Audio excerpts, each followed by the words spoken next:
जय श्रीराम. आज श्रीरामचरितमानस भाग 152.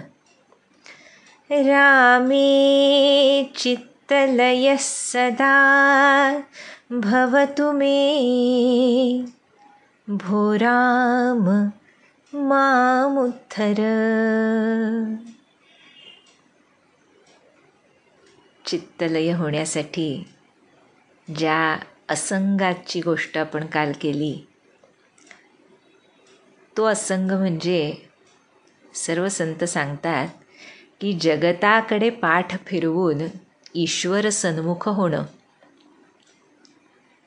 म्हणजे असंग. पण हे करत असताना यामध्ये खूप मोठा गोंधळ होतो आमचा, की त्या जगामध्येच आमचं देह आणि मनसुद्धा येतं हे आम्ही विसरतो. जगाकडे पाठ फिरवायची म्हणजे केवळ समाजाकडे, बाकीच्या लोकांकडे पाठ फिरवायची किंवा दृश्य गोष्टींकडे पाठ फिरवायची असं नव्हे, तर त्या दृश्य गोष्टींमध्येच आमचा देह आणि मनसुद्धा येतं. हे लक्षात घेऊन ज्यानं आत्म्याचा संग केला, भगवंताचा संग केला, तो खऱ्या अर्थानं असंग होतो. आणि या असंगत्वाची पुढची पायरी म्हणजे भक्तिमार्गामध्ये तो अत्यंत सुंदर, देखणा, परम आनंददायक असा दास्यभाव. या दास्यभावाची गोडी ज्याला लहान होता आलं त्यालाच समजू शकते. या दास्यभावामध्ये त्या चित्तलयाचं बीज आहे. कसं तर दास जो असतो त्याला आपल्या स्वामींच्या अंतरंगामध्ये काय आहे, त्यानं काय हवं आहे किंवा काय नको आहे, ही गोष्ट त्यांनी न सांगता देखील कळते. त्यामुळे हा दास्यत्वाचा विशेषच त्याला आपल्या स्वामींच्या अंतरंगाशी तादात्म्य पावून देतो. आणि हीच त्या चित्तलयाची किल्ली आहे. काल आपण बघितलं, प्रभू श्रीरामांनी अनेक तऱ्हेनं माता सीतेला समजावलं. बरोबर येण्यानं काय नुकसान होऊ शकतं हे तिच्या निदर्शनास आणून दिलं.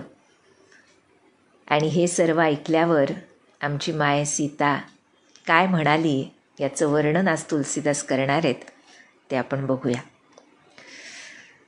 तुलसीदास म्हणतात, सुनी मृदु बचन मनोहर पिय के, लोचन ललित भरे जलसिय के, शीतल सिख दाहक भई कैसे, चकई सरद चंदनी सी जैसे. आपले प्रियतम श्रीराम यांचं अत्यंत गोड आणि मनोहर बोलणं ऐकून सीतेचे सुंदर नेत्र पाण्यानं डबडबले.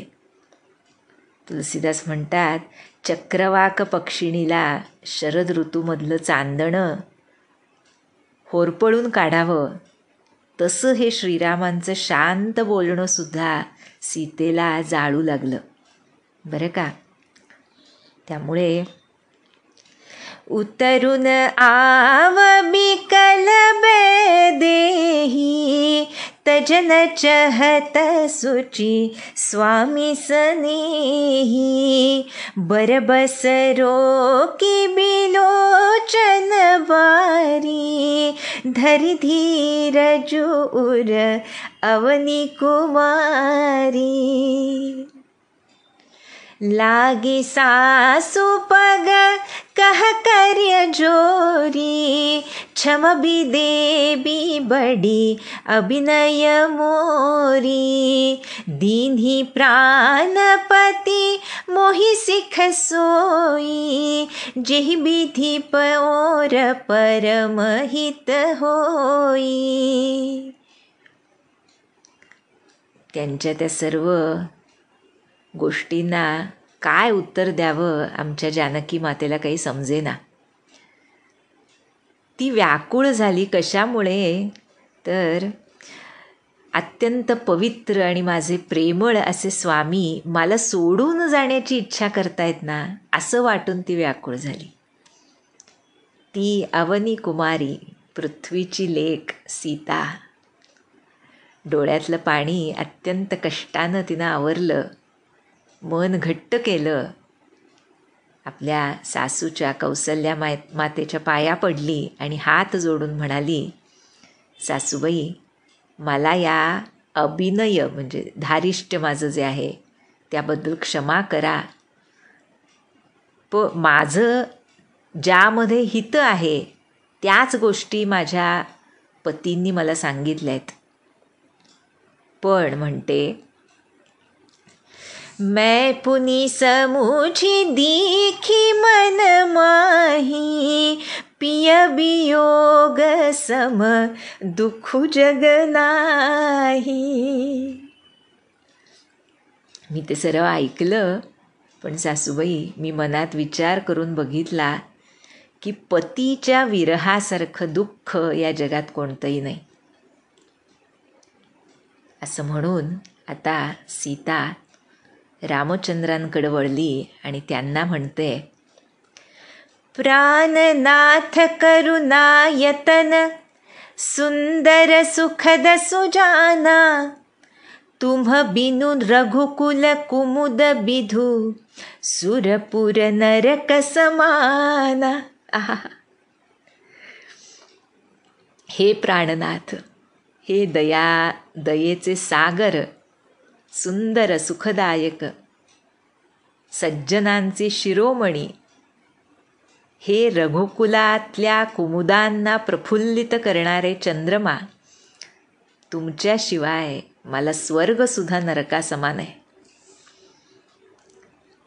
पुढे म्हणते, मातु पिता भगिनी प्रिय भाई, प्रिय परिवारु सुहृद समुदायी, सासु ससुर गुर सजन सहाई, सुत सुंदर सुशील सुखदाई, जह लगी नाथ नेह अरुणाते, पिय बिनु तिय ही तरनी होते ताते, तनु धनु धाम धरनी पुर राजू, पति बिहीन सबु शोक समाजू, भोग रोग सम भूषण भारू, जम यातना सरिस संसारू, प्राणनाथ तुम बिनु जग माही, मोकहु सुखद कतहु कछु नाही. म्हणतीये, माता पिता असोत, बहीण बंधू असोत, अत्यंत आवडता परिवार असो, मित्रमंडळी असो, सासू सासरे, गुरु स्वजन, सहाय्यक, अत्यंत चांगले पुत्र, हे नाथ, जितकी म्हणून नाती आहेत ती सर्व नाती पतीशिवाय स्त्रीसाठी सूर्यापेक्षा अधिक होरपळणारी आहेत. शरीरसुद्धा बघा बरं, तनुधनु म्हटलंय मातेनं. शरीर, धन, घर, पृथ्वी, राज्य, नगर, हे सर्व स्त्रीला पतीशिवाय शोक समुदाय आहे जणू. भोग हे रोगासारखे आहेत, दागिने भाररूप आहेत. संसार यमयातनेसारखा आहे. हे प्राणनाथ, तुमच्याशिवाय मला या जगात काहीही सुखाचं नाही. पुढे म्हणते, जिय बिनु देह नदी बिनु बारी, तैसिय नाथ पुरुष बिनु नारी, नाथ सकल सुख साथ तुम्हारे, सरद बिमल बिधु बदनु निहारे, खग मृग परिजन नगरु बनु, बलकल बिमल दुकूला, नाथ साथ सुर सदन सम, परन साल सुख मूला. काय भाव आहे पहा. वा. म्हणते तुमच्याशिवाय काही सुखाचं नाही सांगितलं. ज्याप्रमाणे म्हणते जीवाविना प्राणाविना शरीर आणि पाण्याविना नदी असते, त्याप्रमाणे हे नाथ पतीशिवाय स्त्री तशीच असते. त्यामुळे हे नाथ तुमच्यासोबत राहून तुमचं म्हणते शरद पौर्णिमेच्या पवित्र चंद्रासारखं मुख पाहण्यानं मला सर्व सुख आपोआप मिळतील. तुमच्यासोबत असताना हे नाथ ते पक्षी आणि पशु हेच माझे कुटुंबीय असतील, वन हेच नगर असेल, वृक्षांच्या साली हीच अत्यंत निर्मळ वस्त्र असतील आणि पर्णकुटी ही स्वर्गासारखी सुखाचं माहेरघर असेल. काय पहा, म्हणजे आपल्याला हे सर्व माहीत आहे, पण खरोखर तिचा भाव जो आहे ह्यामध्ये, तो ह्याच्यामध्ये वाल्मिकींनी एक खूप सुंदर गोष्ट सांगितली वाल्मिकी रामायणात, की पहा म्हणतात ज्या वेळेला रामांनी ही गोष्ट सीतेच्या कानावर घातली, त्यावेळेला कोणत्याच म्हणजे असं आपल्याला वाटतं की प्रत्यक्ष प्रभू राम आहेत. आम्ही म्हणतो ना अनेकदा प्रत्यक्ष राम आहेत ते, त्यामुळे त्यांच्याबरोबर जायला ती तयार झाली, बरं का. पण वाल्मिकी म्हणतात की अशी कोणती स्त्री आहे जी अशी विचित्र आज्ञा पित्यानं दिल्यानंतर अशी आज्ञा का दिली, किंवा त्याच्या मागं काय आहे, काय कारण आहे, किंवा त्याच्यानी काय घडणार आहे, अशा अनेक गोष्टींबद्दल जाणून घेण्याची इच्छा केली असती कोणत्याही स्त्रीने. प्रत्येक स्त्रीला हा अनुभव आहेच. जर पतीनं एखादी गोष्ट सांगितली तर त्याचा सोक्षमोक्ष काय आहे, कशासाठी, अशा अनेक गोष्टी आम्ही विचारतो. पण इथं आमच्या मातेनं एक तरी प्रश्न केलाय का? यामध्ये तिचं समर्पण दिसून येतं. प्रश्न असले की समर्पण नसतं. त्यामुळे हे जे समर्पण आहे सीतामातेचं, त्याच्यामध्ये तिचा तो दास्यभाव खरोखर, कारण तुम्हाला आठवत असेल ज्या वेळेला प्रभू श्रीराम धनुष्यभंगासाठी सज्ज झाले होते, त्यावेळी काय मागितलं होतं शिवशंभोंकडे आणि आमच्या पार्वती मातेकडे सीतेनं? करहु मोहि रघुबर कै दासी, मला त्यांची दासी बनव, हे मागितलंय आमच्या मातेनं. त्यामुळे तो दास्यभाव तिच्या अंगामध्ये सतत जागत आहे, पत्नी असून सुद्धा. त्यामुळे दासाला प्रतिप्रश्न करण्याचा अधिकारच नाही. किंबहुना जो खरा दास असतो त्याच्या मनामध्ये अधिकाराची गोष्टही येत नाही. त्याला वाटतं की त्याच्या मनात प्रश्न येतच नाहीत, आणि तशी आमची माय आहे. त्यामुळे हे आहे ना, ह्यामध्ये खूप जास्त गोडवा आहे पतीपत्नीच्या नात्यामध्ये, की पतींवर पूर्ण विश्वास आहे तिचा, की जर ते सांगतायत तर त्यामध्ये काहीतरी योग्यच असणार, त्याच्याबद्दल प्रश्न विचारण्याची जरूरच वाटली नाही तिला. फक्त तिनं त्यांनी दिलेल्या आज्ञेला मात्र मानलेलं नाही असं आपल्याला वाटतं. पुढे बघूयात, नंतर त्याबद्दल पुन्हा बघता येईल. पुढे म्हणते, बनदेवी बनदेव उदारा, करिहहि सासु ससुर समसारा, कुसकी सलय साथरी सुहाई, प्रभु संग मंजु मनोज तुराई, कंदमूल फल अमिय आहारू, अवध सौध सत सरिस पहारू, छिनु छिनु प्रभु पद कमल बिलोकी, रही हूँ मुदित दिवस जिमि कोकी, बन दुख नाथ कहे बहु तेरे, भय विषाद परिताप घने रे, प्रभु वियोग लवलेस समाना, सब मिली होईन कृपा निधाना. म्हणतीये, तुम्हाला सासूबाईंनी सांगितलं ना, वनदेवी आणि वनदेव, तेच उदार मनाचे वनदेवी आणि वनदेव सासू सासऱ्यांप्रमाणे तिथंच माझं सांभाळ करतील वनामध्ये. कुश आणि पानांचा जो अंथरलेला बिछाना असेल तो तुमच्या संगतीमुळे अत्यंत मनोहर गादीप्रमाणे, शय्येप्रमाणेच मला वाटेल. कंदमुळं, फळं ही अमृतासमान असतील आणि पर्वत हेच अयोध्येतल्या शेकडो राजमहालांसारखे असतील.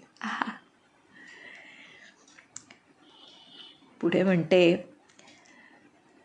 क्षणोक्षणी प्रभूंच्या चरणकमलांना पाहून मी आनंदात राहीन.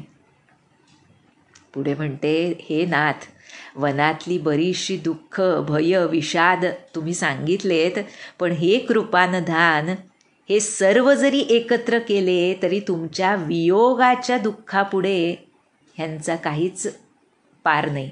म्हणजे इतके तुच्छ आहेत हे सर्व दुःख वनातली, पण तुमच्या वियोगाचं दुःख ह्याच्यापेक्षा अनंत पटींनी जास्त आहे. इथे तुलसीदासांनी, ज्याला आपण थोडंसं माइल्ड म्हणतो तशी भाषा वापरली आहे. वाल्मिकींनी रघुवंशामध्ये खूप प्रखर भाषा आहे सीतामातेच्या तोंडात. म्हणजे तिथे म्हटलंय, किमदं भाषसे राम वाक्यम लघुतया ध्रुवम, त्वया यदपहास्यम मे श्रुत्वा नरवरोत्तम.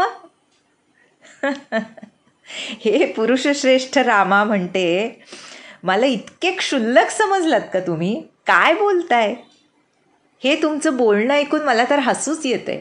बरं का, वाल्मिकी सांगतायत. म्हणजे रामांनी जे सांगितलं की तू घाबरशील, कौसल्या माता म्हणाली की तू चित्रातला वानर बघून घाबरतेस, तू वनामध्ये कसा तुझा पाड लागणार, ते ऐकून सगळं मला हसूच येते म्हणतीये.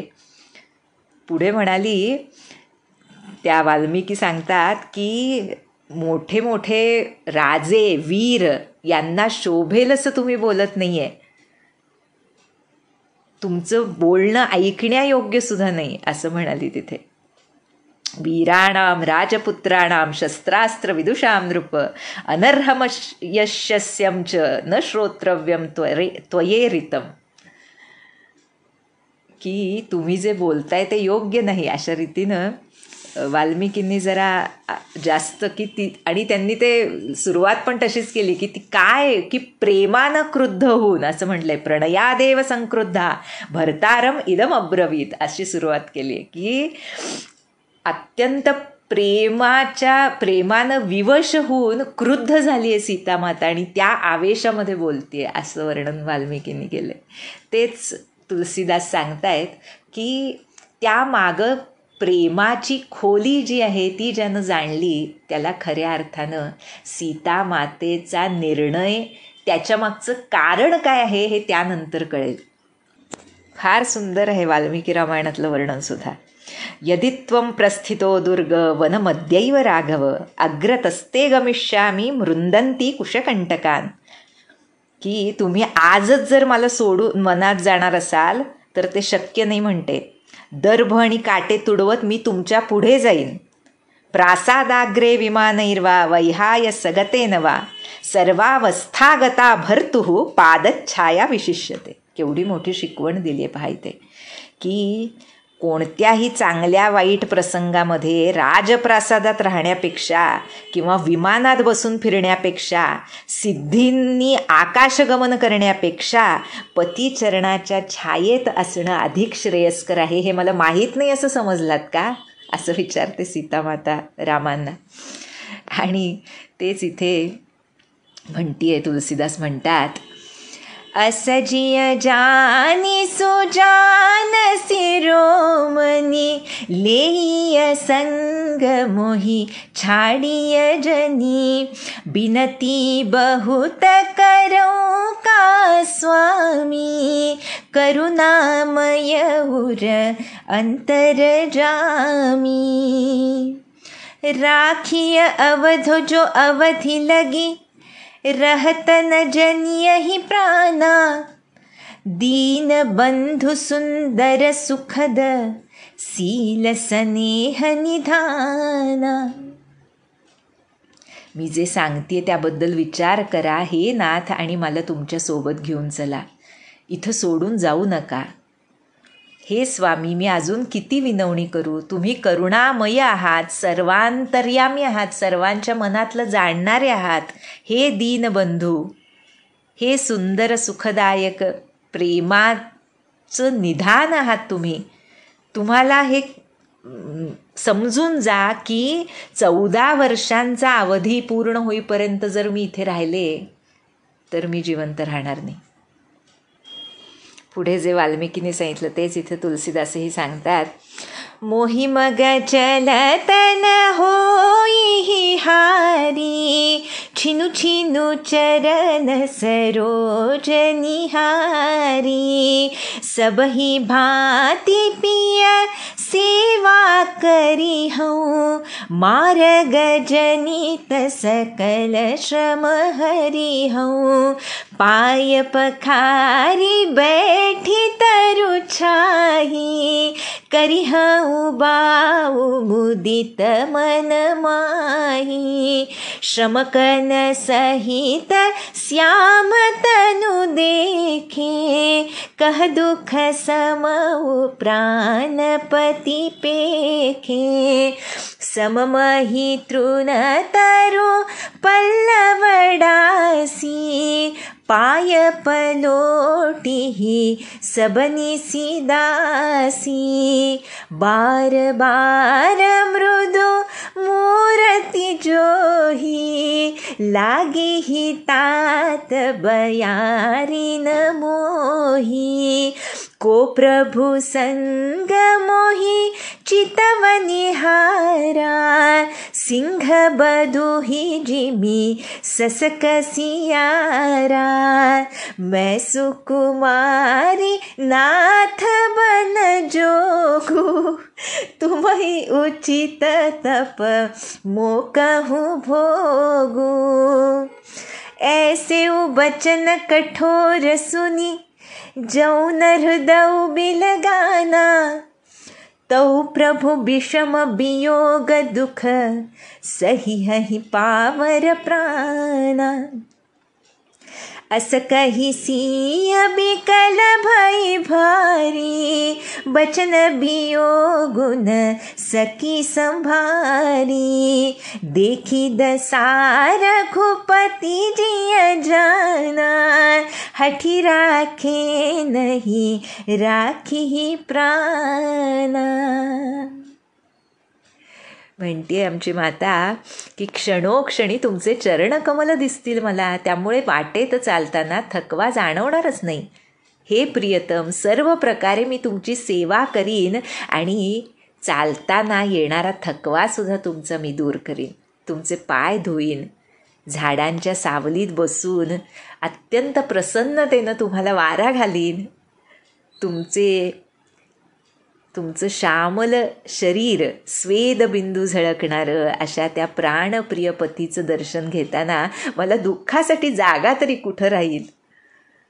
सपाट जमिनीवर गवत आणि झाडांची पानं अंथरलेली असतील, तिथं ही दासी रात्रभर तुमचे पाय चेपत राहील. पाय पलोटीही सबनीसी दासी.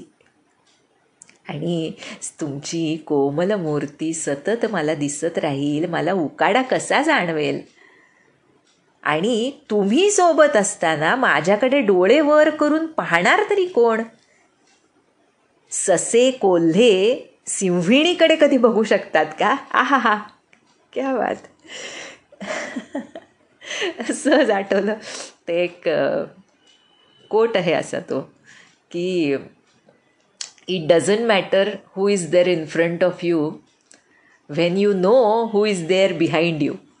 तशी माता सांगते पाहिजे की समोर कुणीही आलं तरी तुम्ही सोबत असताना माझ्याकडे डोळे वर करून बघण्याची कुणाची ताकद आहे. आणि पुढे म्हणते, मैं सुकुमारी नाथ बन जोगू. मी सुकुमारी सांगताय आणि तुम्ही काय वनात जाणं योग्य आहात का? तुमच्यासाठी तेवढी ती तपस्या योग्य आणि मला विषयभोग योग्य आहेत असं का तुम्हाला वाटतं? काय गोड प्रश्न आहेत हा. आणि पुढे म्हणते, अत्यंत प्रेमविवश झाली आहे, म्हणते, तुमचं हे असं कठोर बोलणं ऐकून सुद्धा माझं हृदय विदीर्ण झालं नाही. यावरून माझे क्षुद्र प्राण तुमच्या वियोगाचं दुःख सहन करू शकतील असं वाटतं. बरं का, सार्कॅझम आहे यामध्ये. म्हणजेच तुमच्या विरहात माझे प्राण राहणंच शक्य नाही हे तिला सांगायचे. असं म्हणून आमची माता सीता अत्यंत शोकाकुल झाली.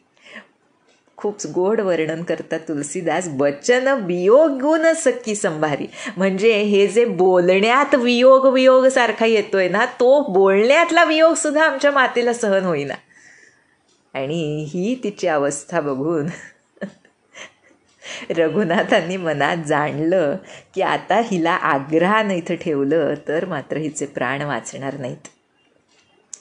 त्यामुळे मग आता रामचंद्रांनी काय केलं, वाल्मिकी खूप गोड सांगतात. म्हणतात, न देवी तव दुःखेन स्वर्गमप्यभिरोचये. नाही देवी, तुझ्या दुःखापुढे मला स्वर्गसुद्धा नको. म्हणजे माझी मान्यता आहे, तू जे सांगितले, जी प्रश्नोत्तर केलीस. वाल्मिकी म्हणतात, प्रभूंनी जो युक्तिवाद केला होता त्याला बरोबर प्रत्युत्तरं मातेनं दिली. जवळजवळ 3 सर्ग वाल्मिकी रामायणातले फक्त या संवादासाठी डेडिकेटेड आहेत. तर अशा रीतीनं काहीही करून मी सोबत येणार, जेथे राघव तेथे सीता, हे मातेनं परोपरीनं रामांना समजावून सांगितलं. आता आपण अगोदर जे बोललो ते की इथे, कारण आपण अगोदरचा संवाद बघितला प्रभू श्रीरामांचा, त्यामध्ये त्यांनी जवळजवळ मातेला ही आज्ञा केली होती की तू इथेच राहा. मग हे मातेनं आज्ञापालन केलं नाही का, असा प्रश्न मनामध्ये येऊ शकतो. जे आपण म्हटलं, जे आत्ता माता म्हणाली की पाय पलोटीही सबनिसी दासी, तर हा जो दास्य भाव आहे, आमचे महाराज देखील म्हणतात बरं की सीता ही रामांची मोठी भक्त आहे. त्यामुळे भक्ताचं जे अंतरंग असतं ते आपल्या भगवंताच्या अंतरंगाशी तादात्म्य पावलेलं असतं. जे सुरुवातीला आपण म्हटलं असंगातून ते पुढे तादात्म्य येतं. तर हे जे तादात्म्य आहे त्यामध्ये दासाला आपल्या भगवंताची खरी अंतरीची इच्छा काय आहे हे समजतं. इथे प्रभू श्रीरामांनी अनेक युक्तिवाद केले तरी आमच्या मातेला त्यांच्या पत्नीवर प्राणापलीकडे प्रेम आहे. माझ्याशिवाय, त्यांच्याशिवाय जगणं मला जितकं कठीण आहे त्याच्याहून अधिक कठीण माझ्या पतींना माझ्याशिवाय जगणं कठीण आहे, हे आमच्या मातेला माहिती आहे. आणि हे दासाला समजतं की भगवंताच्या अंतरंगातला खरा भाव काय आहे, आपल्या सद्गुरूंच्या अंतरातला खरा भाव काय आहे. जेव्हा आम्ही ब्रह्मानंद महाराजांचं उदाहरण घेतो की महाराजांच्या मनात यायचा अवकाश ती वस्तू किंवा काय जे असेल करायचं ते हजर असायचं ब्रह्मानंद महाराजांचं, हे ते हृदय तादात्म्य असतं. आणि अनेक ठिकाणी अशी आहे सीतारामांची एकरूपता, ते एकच आहेत. प्रत्यक्ष सच्चिदानंद परब्रह्म म्हणजेच सीताराम. त्यामध्ये 2 केवळ लीलेसाठी ते झालेत, हेच आपल्या सर्वांना माहिती आहे. पण ज्यावेळी इथे पृथ्वी तलावर जन्म घेऊन पती-पत्नी या नात्यानं ते बांधले गेलेत, त्यावेळी माता सीता त्यांची भक्त झाली आहे. आणि त्या भक्तीतून आपल्या आराध्याच्या मनामध्ये खरा भाव काय आहे ते बोलतायत सगळं, पण खरंच माझ्याहून अधिक दुःख मला सोडून जाताना त्यांना होतंय हे त्या मायेला माहिती आहे. इथे तुलसीदासांनी थोडं वेगळं घेतलं की कौसल्या माता असतानाच हा संवाद झाला. वाल्मिकी रामायणामध्ये राम सीता एकांतातला हा संवाद आहे आणि त्याच्यामध्ये सुरुवातच वाल्मिकींनी खूप सुंदर केली, ज्यामध्ये रामांचं प्रेम दिसून येतं. तिथं ते म्हणाले, ताम दृष्ट्वा सही धर्मात्मा न शशाक मनोगतम तम शोकम राघव सोडूम ततो विवृतताम गतः. म्हणजे तिला बघितलं जेव्हा, कौसल्या मातेकडून जेव्हा ते सीतेकडे आले, तेव्हा मनातला शोक आवरेना रामांच्या. आपण बघितलं रामांना किती आनंद झाला होता. हा शोक सीतेला सोडून जाण्याचा एक, आणि दुसरा शोक हा होता की सीते ती ऐकणार नाही हे प्रभूंना काय माहीत नव्हतं. सर्वांतर्यामी सर्व काळाबद्दल जे जाणतात, भविष्य काळाबद्दल जे जाणतात, त्यांना काय माहीत नव्हतं की सीता माझ्याबरोबर येणार आहे. त्या सुकुमार राजकुमारीला, त्या जनक कन्येला माझ्या वनगमनामुळे त्रास होणार आहे हे लक्षात येऊन प्रभूंच्या शोकाला पारावर राहिला नाही जेव्हा ते सीतेकडे आले. आणि तिच्यासमोर तो शोक प्रकट झाला असं वर्णन वाल्मिकींनी केलं. आणि तो शोक मुख्यतः यासाठी होता की माझ्याबरोबर माझ्या पत्नीला, माझ्या लाडक्या सीतेला त्रास होणार आहे. आणि हा भाव प्रभूंचा सीता जाणते.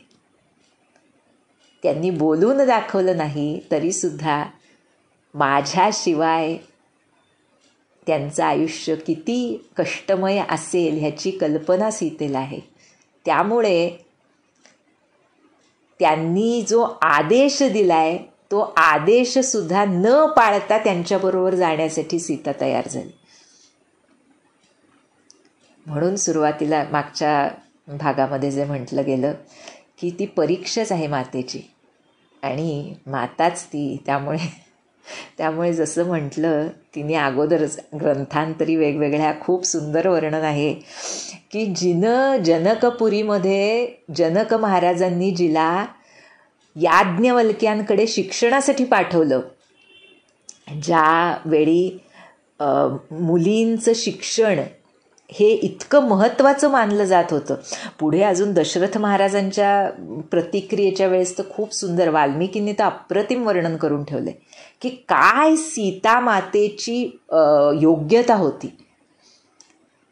ते पुढे बघूयात आपण पुढच्या भागामध्ये. पण त्यामुळे हे जे सीतामातेचं प्रत्युत्तर आहे आणि हा जो सीतामातेचा निर्णय आहे तो खऱ्या अर्थानं श्रीरामांचा निर्णय आहे. आणि त्यामुळे श्रीरामांच्या निर्णयाला जी सहजीच मान देते, जी देह मनापासून विलगच आहे, अशी आमची भगवती माता सीता त्यांच्याबरोबर जायला तयार झाली. आणि त्यामुळे आता प्रभू श्रीराम काय म्हणतात आणि पुढं काय घडतं ह्याचं वर्णन आपण पुढच्या भागात बघूया. जानकी जीवनस्मरण. जय जय राम.